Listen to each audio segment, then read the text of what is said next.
Do you find yourself having trouble where audio comes out of one side of whatever you're working on and not the other, and you want to fix that? Well, I have a solution for you, and I can also teach you how to turn that from a problem into an asset. So here we have a project I was working on a few days ago. So this does not have the problem, but I can simulate that. So if we go to audio and then clip attributes. On the I/O section, you should have this on stereo coming out of both channels, that way it's coming out of the left and the right. But if this isn't the case, then it's probably on mono. We only have one channel.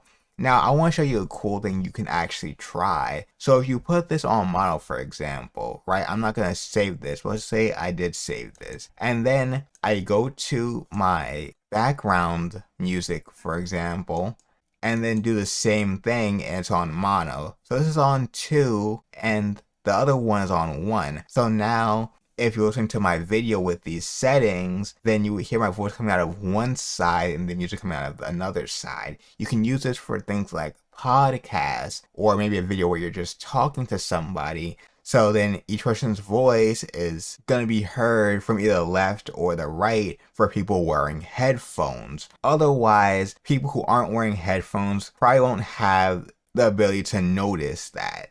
But anyway, I hope that was helpful and it helped you get some ideas about how to use this for your own benefit. Now, if you want to learn more tricks like this, then I would recommend subscribing to the channel so you know when the content comes out and you can enhance your abilities to make videos and turn your problems into benefits.